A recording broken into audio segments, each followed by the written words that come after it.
Conversas de Café. A proposta deste canal de podcast consiste em provocar reflexões a partir de conversas entre amigos. Colocamos em pauta os temas mais diversos, partilhamos ideias e percepções, expurgamos nossos demônios e, como em quase todas as conversas de café, quase sempre salvamos o mundo.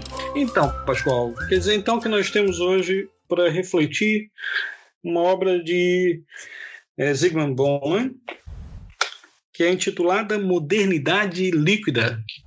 O que você achou dessa obra, Pascoal?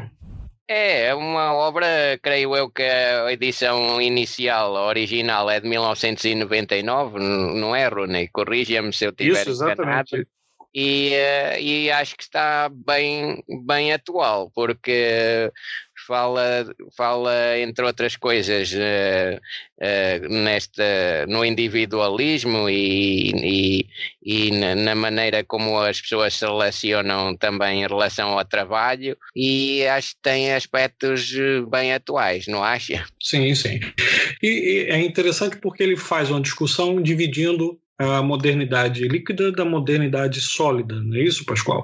E enquanto ele trabalha essas duas teorias de modernidade, ele está a colocar um momento em que há uma maior rigidez, os padrões estão estabelecidos, as ideias ou as formatações sociais são conhecidas e estão muito rígidas naquela realidade, enquanto que na modernidade líquida há uma fluidez. Quer dizer, há um ganho nesse aspecto de adaptabilidade, de maior flexibilidade, e ao mesmo tempo há uma perda enorme porque ocorre inúmera agressividade por parte das pessoas em termos de competitividade. Uma sociedade não sem referenciais, mas com referenciais líquidos. A própria Sim. noção de família, a noção de emprego, a noção de Estado, tudo é muito impaciente, rápido, vulnerável, fluido. Portanto, a uma dada altura, se bem me recordo, Bauman, que faz sempre, portanto, esse contraponto entre a modernidade pesada e a modernidade mais leve, ou a modernidade sólida e a modernidade líquida, fala também que, por exemplo, e citando, a modernidade pesada mantinha capital e trabalho numa gaiola de ferro de que não podia escapar. E depois, mais adiante, isto citando novamente, ele diz: a modernidade leve permitiu que um dos parceiros saísse da gaiola. A modernidade sólida era uma era de engajamento mútuo. A modernidade fluida é a época do desengajamento, da fuga fácil e da perseguição inútil. Na modernidade líquida mandam os mais escapadiços, os que são livres para se mover de modo imperceptível. Fechar aspas. É interessante apontar, Pascoal, que essa modernidade líquida, na qual Bauman faz a referência, ele divide a sua abordagem em pelo menos 5 tópicos, não é isso? Ele trabalha a emancipação, a individualidade, o tempo e espaço, o trabalho e a comunidade. E é interessante que quando ele vai discutir no que diz respeito à emancipação e individualidade, ele está sempre a fazer o contraponto entre os aspectos relacionados à liberdade, à construção cívica, ao capitalismo, ao consumismo, e essas ideias que fazem parte de um mundo efêmero, mas que dão um certo conforto, que é o mundo nesse contexto contemporâneo que ele acaba por classificar de fluido, né, e de liquefeito, onde essas razões acabam por estarem dissolvidas no estado líquido. Sim, por exemplo, o Bauman, que procura fazer sempre o contraste ou apresentar as diferenças entre a modernidade sólida ou pesada e a modernidade líquida, fluida, fala também no capitalismo pesado estilo fordista, característico então da modernidade pesada, e no capitalismo leve, amigável com o consumidor, característico da modernidade líquida. É um individualismo em prejuízo ao senso de coletivo. Por outro lado, em relação à modernidade líquida, ele aponta, e na linha do que falaste acerca do individualismo, que o espaço público, segundo Bauman, está cada vez mais vazio de questões públicas e que são a busca ativa do valor de mercado, conforme ele refere, e a urgência do consumo imediato que ameaçam o genuíno valor do pensamento. Ele alerta, inclusive, para a natureza efêmera do próprio trabalho, né, Pascoal? Já que as dinâmicas profissionais também ficam alteradas nesse contexto.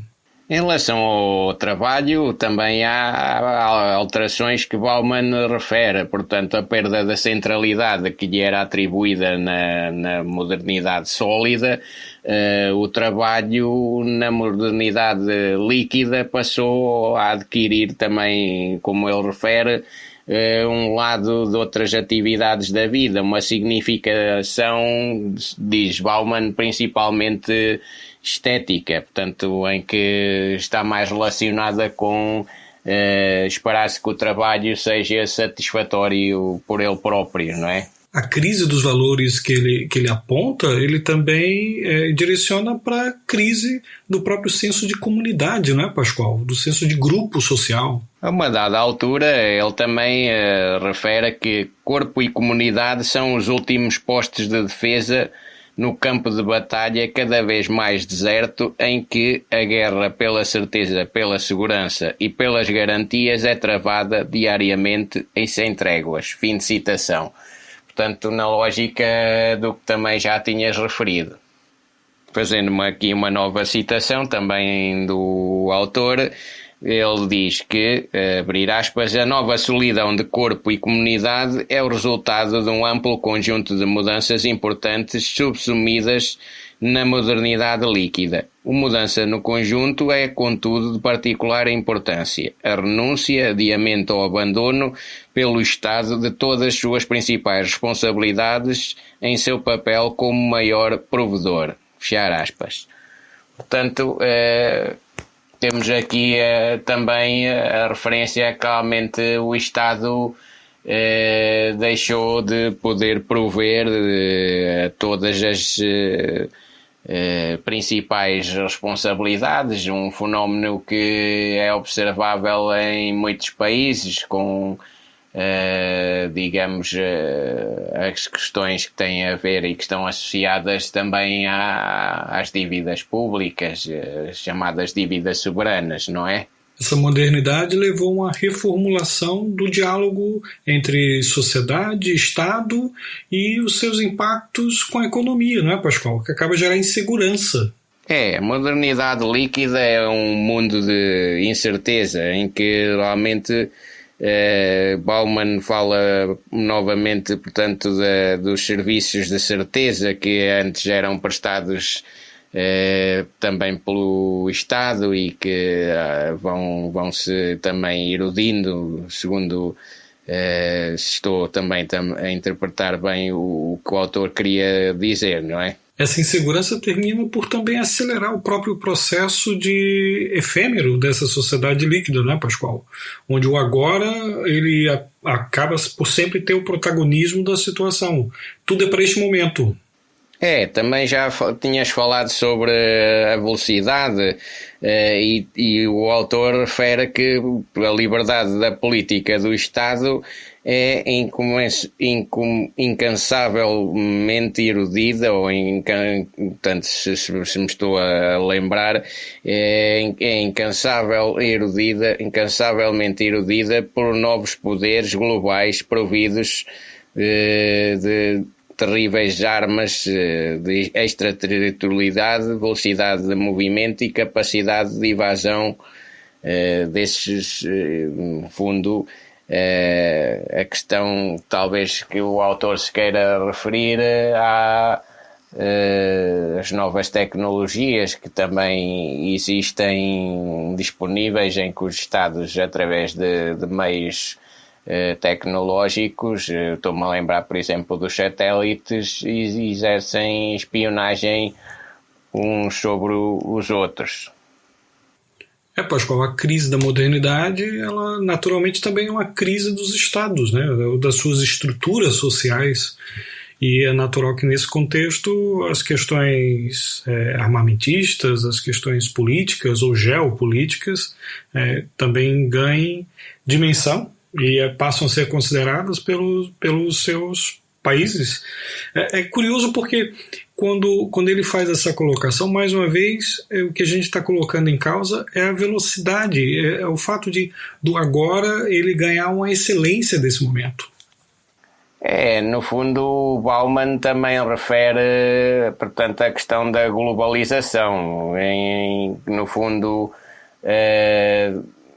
há também a assunção por determinados estados de um papel global a nível de produção de bens e do comércio, e no fundo esse novo estatuto global, como refere Bauman, está associado, portanto, a essa velocidade. Convém dizer que a crise dos valores na modernidade líquida também se reflete sobre as negociações entre as empresas ou mesmo nas relações comerciais entre os países, né? Porque os códigos de conduta eles também são alterados frente a essa velocidade. Tudo é fluido. Por exemplo, o autor também refere que no mundo dos negócios, os compromissos duradouros, digamos, passaram a ser substituídos por negócios de curto prazo, encontros, no fundo, que o autor diz fugazes e que mantêm, digamos, sempre a possibilidade de, digamos, os intervenientes desaparecerem, não é? Talvez para concluir, Pascoal, a gente possa dizer que essa crise da modernidade, essa liquefação das relações, que tem tantas vertentes sociais, econômicas, políticas, geopolíticas, é uma crise que vai se refletir diretamente no pensamento, na forma de pensar. Sim, conforme já tinha dito, digamos, Bauman considera que aumenta a busca do consumo e o mercado e portanto são, digamos, ameaças ao pensamento, no fundo. Pois ficamos então por aqui, Pascoal. Grande abraço. Abraço. Conversas de Café.